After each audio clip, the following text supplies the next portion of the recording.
বিসমিল্লাহির রহমানির রাহিম। আসসালামু আলাইকুম ওয়া রাহমাতুল্লাহি ওয়া বারাকাতু। তুমি হয়তো ভাবছ সবাই এগিয়ে যাচ্ছে, আমি কেন পিছিয়ে পড়ছি? ভয় নেই, এগিয়ে যাও। প্রিয় ভাই, বোন ও বন্ধুগণ, কখনো কখনো জীবনের এমন এক পর্যায়ে এসে দাঁড়াই যেখানে মনে হয় সবাই এগিয়ে যাচ্ছে, শুধু আমি পিছিয়ে আছি। বন্ধুরা চাকরি পাচ্ছে, কেউ বিদেশে যাচ্ছে, কেউ ব্যবসায় সফল হচ্ছে, কেউ হয়তো সংসারের সুখে আছে। আর তুমি তুমি ভাবছ আমার জীবনে এমন হচ্ছে না কেন? এই প্রশ্নটাই হয়তো তোমাকে দিন দিন মানসিকভাবে ক্লান্ত করে দিচ্ছে। কিন্তু এক মুহূর্ত থেমে ভাবো, তুমি কি সত্যিই পিছিয়ে আছো, নাকি তুমি এমন এক প্রক্রিয়ার ভেতর দিয়ে যাচ্ছ যা তোমাকে আরও শক্ত, বুদ্ধিমান এবং ধৈর্যশীল করে তুলছে? এক, পিছিয়ে পড়া মানেই থেমে যাওয়া নয়। জীবন কোনো দৌড় নয় যে সবাইকে একই সময়ে ফিনিশ লাইনে পৌঁছাতে হবে। প্রত্যেকের যাত্রাপথ, সময় এবং ভাগ্য আলাদা। তুমি হয়তো এখনো গাছের শিকড় তৈরি করছ, যখন অন্যরা ফুল ফোটাচ্ছে। কিন্তু ভুলে যেও না, শক্তিশালী গাছ সব সময় সময় নিয়ে বড় হয়। রাসূলুল্লাহ সাল্লাল্লাহু আলাইহি ওয়াসাল্লাম বলেছেন, যে ধৈর্য ধারণ করে আল্লাহ তাকে সাহায্য করেন। সাহিহ বুখারী। অর্থাৎ ধৈর্যশীলদের জন্য আল্লাহর বিশেষ রহমত নির্ধারিত থাকে। তুমি এখন হয়তো অপেক্ষা নামের এক পরীক্ষার ভেতর দিয়ে যাচ্ছ, কিন্তু এই অপেক্ষাই তোমাকে ভবিষ্যতের বড় কিছুর জন্য তৈরি করছে। ২.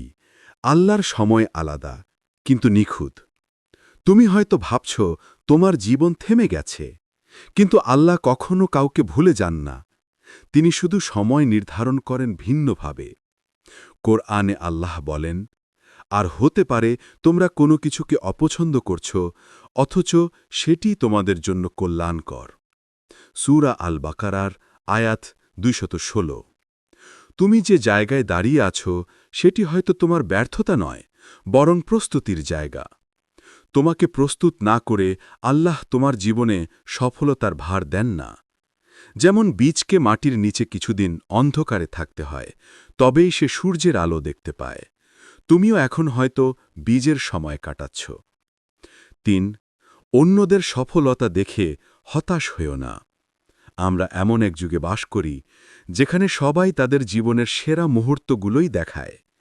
সোশ্যাল মিডিয়ায় হাসি মুখ, সুন্দর জায়গা, বড় গাড়ি, ভালো চাকরি, কিন্তু কেউ দেখায় না তার কান্না, ব্যর্থতা, ভয় বা রাতের একাকিত্ব। তুমি যা দেখছ সেটা গল্পের এক টুকরো মাত্র, পুরো কাহিনী নয়। তাই অন্যদের সফলতা দেখে নিজের মূল্য কমিয়ে দিও না। তোমারও সময় আসবে যখন মানুষ তোমাকে দেখবে এবং বলবে, সে তো একসময় খুব কষ্টে ছিল, কিন্তু এখন দেখো কত শান্ত ও সফল। হযরত আলী রাদিয়াল্লাহু আনহু একবার বলেছিলেন, যে ব্যক্তি ধৈর্য ধারণ করে তার জন্য সময় হয়ে যায় সেরা শিক্ষক। অতএব সময়কে তোমার শত্রু নয়, বরং সঙ্গী বানাও। তুমি এখন যেভাবে লড়ছ সেটাই একদিন তোমার গল্প হবে। ৪. তোমার পথটা অন্যরকম হতে পারে। কেউ হয়তো বিশ্ববিদ্যালয় শেষে সরাসরি চাকরি পায়, কেউ হয়তো ব্যবসা শুরু করে, আর কেউ হয়তো ব্যর্থতার পর আবার নতুনভাবে শুরু করে। তোমার পথ যদি অন্যদের মতো না হয়, তাতেও ভয় নেই, কারণ আল্লাহ প্রত্যেকের জন্য আলাদা রাস্তা নির্ধারণ করেছেন। তুমি যে পথে হাঁটছ সেই পথই হয়তো তোমাকে এমন কিছু শেখাবে যা অন্য কেউ কখনো পাবে না। রাসূল সাল্লাল্লাহু আলাইহি ওয়াসাল্লাম বলেছেন, প্রত্যেক কাজের ফলাফল নিয়তের উপর নির্ভরশীল। অতএব তোমার নিয়ত যদি সঠিক হয়, আমি আল্লাহর সন্তুষ্টির জন্য চেষ্টা করছি, তবে দেরি হলেও সাফল্য তোমার কাছেই আসবে। ৫. তুমি এখন গড়ে উঠছ, হারিয়ে যাচ্ছ না। তুমি হয়তো ভাবছ আমি ব্যর্থ, কিন্তু আল্লাহর দৃষ্টিতে হয়তো তুমি সফলতার পথে। যখন একজন লোহা গরম হয়, হাতুড়ির আঘাত সহ্য করে, তখনই সে তরবারিতে পরিণত হয়। তোমার জীবনের প্রতিটি আঘাত, প্রত্যাখ্যান, ব্যর্থতা সবকিছুই তোমাকে গড়ছে। তুমি এখন যে মানুষ হচ্ছ, সেই তোমার ভবিষ্যতের দরজা খুলবে। তাই এই সময়টাকে ঘৃণা না করে বরং এটাকে শেখার সময় হিসেবে নাও। 6. যারা সত্যি জেতে তারা একা হেঁটেছে। সফল মানুষদের ইতিহাসে চোখ রাখো। তাদের জীবনের প্রথম অধ্যায়গুলো কষ্টে ভরা ছিল। নবী ইউসুফ আলাইহিওয়াসাল্লাম ভাইদের দ্বারা পরিত্যক্ত হয়েছিলেন, কিন্তু পরবর্তীতে হয়েছিলেন মিশরের শাসক। নবী মুসা আলাইহিওয়াসাল্লাম নদীতে ভাসতে হয়েছিল শৈশবে, কিন্তু পরে তিনি মুক্তি এনেছিলেন একটি জাতির জন্য। রাসূলুল্লাহ সাল্লাল্লাহু আলাইহি ওয়াসাল্লাম একসময় মক্কায় একা ছিলেন, কিন্তু তিনি ইসলামকে ছড়িয়ে দেন বিশ্বজুড়ে। তাহলে তুমি কেন ভয় পাবে একাকিত্বকে? হয়তো এই একাকিত্বই তোমাকে নিজের ভিতরের শক্তি চিনতে সাহায্য করছে। 7. আল্লাহর পরিকল্পনা কখনো ভুল হয় না। তুমি হয়তো একটা চাকরি চেয়েছিলে, কিন্তু করনি। হয়তো কোনো সম্পর্ক চেয়েছিলে, কিন্তু টিকেনি। হয়তো কোনো সুযোগ এসেছিল, কিন্তু হারিয়ে গেছে। কিন্তু জানো কি, প্রতিটি না আল্লাহর পক্ষ থেকে হয়তো আরও ভালো কিছু আসছে, এই বার্তা। কুরআনে আল্লাহ বলেন, নিশ্চয়ই আমি জানি যা তোমরা জানো না। সূরা আল বাকারা, আয়াত 2:30। তুমি যতক্ষণ নিজের বিশ্বাসকে ধরে রাখবে, আল্লাহ তোমার জীবনে সেই অদেখা কল্যাণ প্রকাশ করবেন যেটা তুমি এখনও কল্পনাও করছ না। 8. এগিয়ে যাও, ভয় পেও না। তুমি হয়তো ভয় পাচ্ছ, যদি আবার ব্যর্থ হই, যদি কেউ সমর্থন না দেয়, যদি আবার কষ্ট পাই। কিন্তু মনে রেখো, ভয় তোমাকে আটকায়, বিশ্বাস তোমাকে এগিয়ে নেয়। তুমি যতবার ভয়কে জয় করবে, ততবার তুমি নিজেকে নতুনভাবে চিনবে। রাসূল সাল্লাল্লাহু আলাইহি ওয়াসাল্লাম বলেছেন, যে আল্লাহর উপর ভরসা করে, আল্লাহ তার জন্য যথেষ্ট। সূরা আত-তালাক, আয়াত 3। অতএব ভয় নয়, ভরসা রাখো। যদি তোমার পাশে কেউ নাও থাকে, আল্লাহ আছেন। তিনিই তোমার সহযাত্রী, তোমার শক্তি, তোমার পথপ্রদর্শক। 9. নিজেকে প্রতিদিন একটু একটু করে উন্নত করো। অন্যের সাথে তুলনা নয়, নিজের গতকালের সাথে তুলনা করো। আজ কি তুমি গতকাল থেকে একটু ভালো মানুষ হয়েছ? তুমি কি একটু বেশি ধৈর্যশীল, একটু বেশি কৃতজ্ঞ, একটু বেশি আত্মবিশ্বাসী হয়েছ? এই ছোট ছোট উন্নতিগুলোই একদিন বড় পরিবর্তনের রূপ নেয়। হজরত আলী রাদিয়াল্লাহু আনহু বলেছেন, যে ব্যক্তি প্রতিদিন কিছু না কিছু উন্নতি করে না, সে নিজেই নিজের ক্ষতি করে। তাই ধীরে ধীরে, শান্তভাবে, আল্লাহর উপর ভরসা রেখে নিজের পথে চলতে থাকো। প্রিয় বন্ধু, তুমি পিছিয়ে নাও, তুমি তৈরি হচ্ছ। হয়তো আজ তুমি একা কাঁদছ, হয়তো কাউকে বলতে পারছ না তোমার ভিতরের সংগ্রামটা, কিন্তু একদিন তুমি বুঝবে, এই সময়টাই ছিল তোমার জীবনের শ্রেষ্ঠ শিক্ষক। তুমি হারাওনি কিছুই, তুমি শুধু সময় নিচ্ছ, শেখার, বোঝার এবং আল্লাহর পরিকল্পনার সাথে একাত্ম হবার। যেদিন তোমার সময় আসবে, সেদিন কেউ তোমাকে থামাতে পারবে না। তোমার আলো তখন এত উজ্জ্বল হবে যে যেসব মানুষ একসময় তোমাকে অবমূল্যায়ন করেছিল, তারাও বিস্ময়ে তাকিয়ে থাকবে। তাই এখনই দৃঢ়ভাবে বলো, হ্যাঁ, সবাই এগিয়ে যাচ্ছে, কিন্তু আমিও এগিয়ে যাচ্ছি আমার নিজের পথে, আমার রবের সময় মতো। বিষয়, মূল বার্তা, ধৈর্য। আল্লাহ ধৈর্যশীলদের ভালোবাসেন।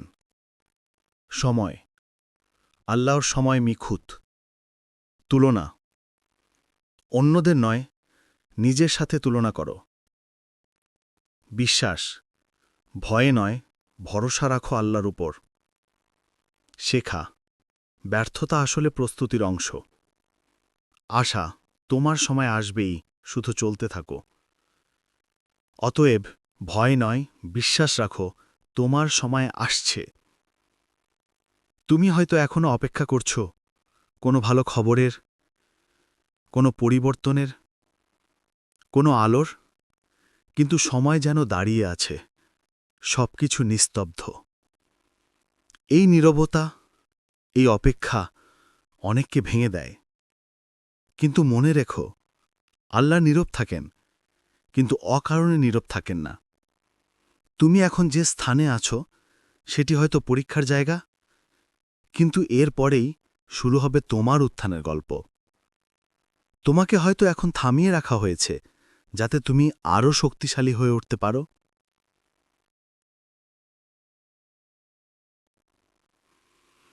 1. যারা ধৈর্য ধরে তাদের জন্য বিশেষ পুরস্কার আছে। জীবন এমনই, আজ ব্যথা, কাল শান্তি, আজ কষ্ট, কাল সফলতা, আজ অশ্রু, কাল হাসি। কোরআনে আল্লাহ বলেন, নিশ্চয় ধৈর্যশীলদেরকে তাদের পুরস্কার দেওয়া হবে সীমাহীনভাবে। সূরা আজ-জুমার আয়াত ৩৯.১০। অর্থাৎ তুমি যদি ধৈর্য রাখো, তোমার পুরস্কারও সীমাহীন হবে। তুমি হয়তো মনে করছো কিছুই ঘটছে না, কিন্তু আসমানে তোমার নাম লেখা হচ্ছে, এ সেই বান্দা যে কষ্টের মধ্যেও আল্লাহর ওপর ভরসা রেখেছিল। তোমার এই ধৈর্যই একদিন তোমাকে এমন জায়গায় পৌঁছে দেবে যেখানে তুমি নিজেই অবাক হবে, আমি এতদূর কিভাবে এলাম। ২. সফলতা একদিনে আসে না, কিন্তু আসে নিশ্চিতভাবে।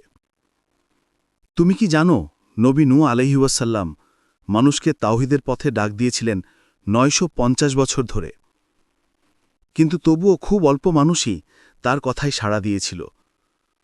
তবুও তিনি থেমে যাননি, কারণ তিনি জানতেন আল্লাহর কাছে প্রতিটি চেষ্টা গোনা হয়, ফলাফল পরে আসে। তোমার পরিশ্রমও হয়তো এখনো ফল দেয়নি, কিন্তু থেমে যেও না। যে আজ হোঁচট খাচ্ছে, সেই কাল পাহাড়ে উঠে বসবে। যে আজ প্রত্যাখ্যাত হচ্ছে, সেই কাল প্রমাণ করবে, আমি পারি।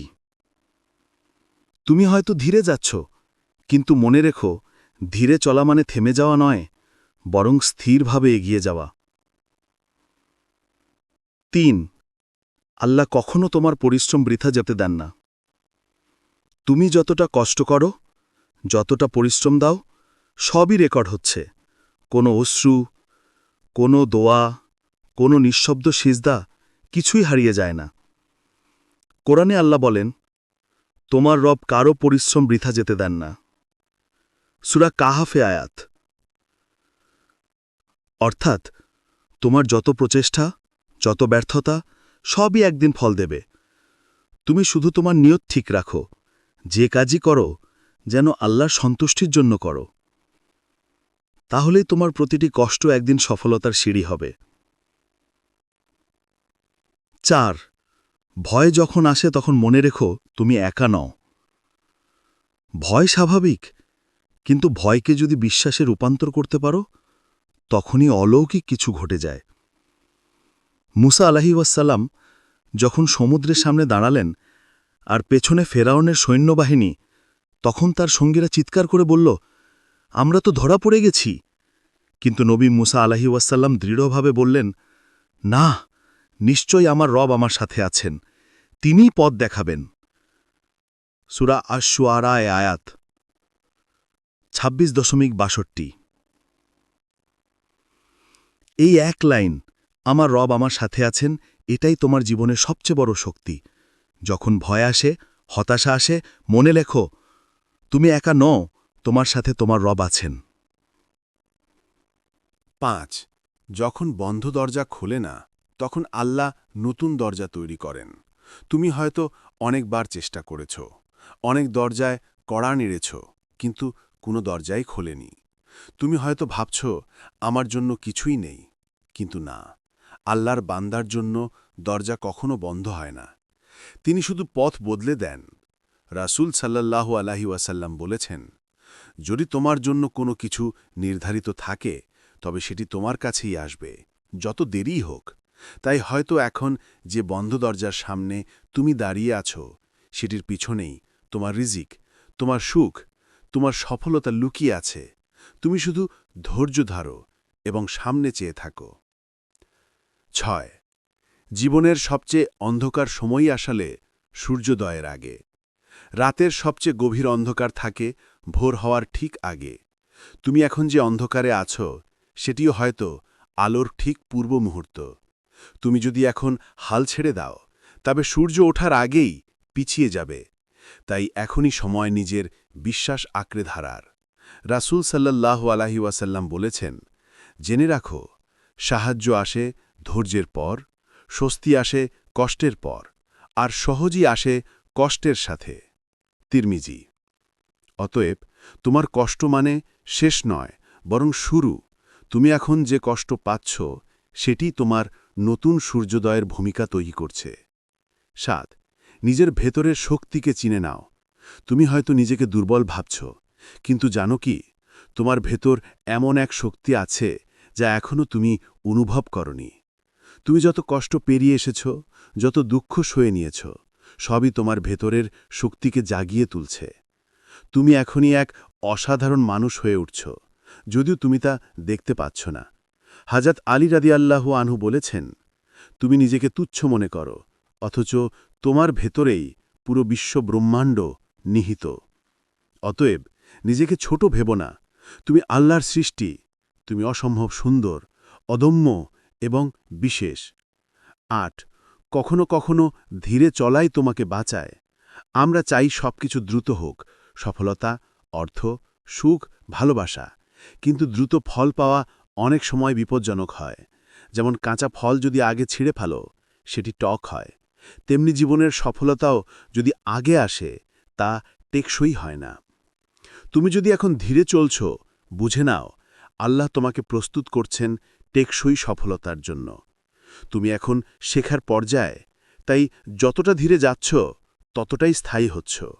যারা খুব তাড়াতাড়ি এগিয়ে যায় তারা অনেক সময় দ্রুতই পড়ে যায়। তুমি ধীরে এগিয়ে যাচ্ছ, তাই তুমি পড়বে না, বরং দৃঢ়ভাবে দাঁড়িয়ে থাকবে। ৯ প্রত্যাখ্যান মানে শেষ নয়, বরং দিক পরিবর্তন। তুমি হয়তো অনেকবার প্রত্যাখ্যাত হয়েছ, চাকরিতে, সম্পর্কে, স্বপ্নে, কিন্তু প্রতিটি না আসলে আল্লাহর পক্ষ থেকে বলা এক ধরনের বার্তা যে এই পথ নয়, আমি তোমার জন্য আরও ভালো পথ রেখেছি। রাসূল সাল্লাল্লাহু আলাইহি ওয়াসাল্লাম যখন তায়েফের মানুষ অপমান করেছিল, পাথর ছুঁড়েছিল, তখন তিনি কেঁদেছিলেন, কিন্তু বলেছিলেন, হে আল্লাহ, যদি তুমি আমার প্রতি রাগ না করো, তবে এই কষ্ট আমার কিছু যায় আসে না। দেখো, এটাই হলো সত্যিকার ঈমান, ব্যর্থতার মধ্যেও আল্লাহর প্রতি ভালোবাসা। তুমিও তোমার প্রত্যাখ্যানগুলোকে এভাবে দেখো, হয়তো এই কষ্টই তোমার দিক পরিবর্তনের সূচনা। ১০ নিজের ছোট ছোট জয়গুলো উদযাপন করো। তুমি হয়তো এখনো বড় কিছু পাওনি, কিন্তু তুমি কি সকালে ঘুম থেকে উঠে নামাজ পড়েছ? আজ কি তুমি কাউকে সাহায্য করেছ? আজ কি তুমি হতাশ না হয়ে আবার চেষ্টা করেছ? তাহলে অভিনন্দন, তুমি জয়ী। সফলতা মানে শুধু বড় অর্জন নয়, সফলতা মানে প্রতিদিন নিজের ভিতরের ভয়কে হারানো, আল্লাহর দিকে ফিরে আসা এবং নিজের দায়িত্ব সঠিকভাবে পালন করা। তুমি যতবার ব্যর্থতা সত্ত্বেও উঠে দাঁড়াও, তুমি একজন বিজয়ী। ১১ অন্যের জীবনে নয়, নিজের জীবনে মন দাও। অন্যদের সাফল্য দেখে ঈর্ষা নয়, অনুপ্রেরণা নাও। তাদের জীবন তোমার মতো নয়, তোমার পরীক্ষাও তাদের মতো নয়। যখন তুমি অন্যদের সাফল্যের দিকে তাকিয়ে নিজের জীবনে হতাশ হও, তখন তুমি আল্লাহর সেই বিশেষ পরিকল্পনাকে অবমূল্যায়ন করছ, যা কেবল তোমার জন্যই বানানো হয়েছে। তাই মন দাও নিজের পথে, নিজের উন্নতিতে, নিজের আল্লাহর সাথে সম্পর্কে। তোমার জীবন এক অনন্য গল্প, আর সেই গল্পের লেখক তুমি নিজেই, আল্লাহর কলমে। ১২ একদিন তুমি ফিরে তাকিয়ে বলবে, ধন্যবাদ আল্লাহ। একদিন তুমি বুঝবে, এই কষ্টগুলো ছাড়া তুমি আজকের তুমি হতে পারতে না। এই অপেক্ষা, এই দেরি, এই কান্না সবই তোমাকে সঠিক মানুষ বানিয়েছে। একদিন তুমি সত্যিই বলবে, ধন্যবাদ আল্লাহ, তুমি আমাকে তাড়াতাড়ি কিছু দাওনি, কারণ তুমি জানতে আমি তখন প্রস্তুত ছিলাম না। তুমি যে দেরিটাকে এখন অভিশাপ মনে করছ, একদিন সেটাই তোমার জীবনের সবচেয়ে বড় বরকত হিসেবে দেখা দেবে। প্রিয় বন্ধু, ভয় নেই, শুধু এগিয়ে যাও। তুমি যদি এখন হতাশ, ক্লান্ত, ভীত, তবে মনে রেখো, আল্লাহ তোমার প্রতিটি নিঃশ্বাস শুনছেন, তোমার প্রতিটি দোয়া জানেন। তুমি যদি একবারও বলো, হে আল্লাহ, আমি পারব না, তুমি সাহায্য করো, তাহলে পুরো আসমান তোমার পক্ষে নড়ে ওঠে। তুমি কখনো একা নও, তুমি হচ্ছ সেই পথিক যাকে আল্লাহ নিজের হাতে পথ দেখাচ্ছেন। তুমি হচ্ছ সেই বীজ যা এখনো মাটির নিচে, কিন্তু একদিন আকাশ ছুঁয়ে দেবে নিজের আলোয়। তাই বলো, হ্যাঁ, আমি পিছিয়ে আছি হয়তো, কিন্তু থেমে নি। আমি চলছি, কারণ আমার রব আমার সাথে আছেন। হে আল্লাহ, আমাদেরকে তোমার নিজ করুণায় সঠিক পথের সন্ধান দাও, যে পথে তোমার প্রিয় বান্দারা চলেছে সেই পথে চলার তৌফিক দাও। আমিন ইয়া রাব্বাল আলামিন। ভিডিওটি এই পর্যন্ত দেখার জন্য আপনাকে অসংখ্য ধন্যবাদ। ভালো লাগলে লাইক, শেয়ার এবং ফলো দিয়ে উৎসাহিত করবেন এবং সাবস্ক্রাইব করে পাশে থাকবেন, যাতে এই ধরনের ভিডিও আপনাদের কাছে পৌঁছে দিতে পারি। আসসালামু আলাইকুম ওয়া রাহমাতুল্লাহ।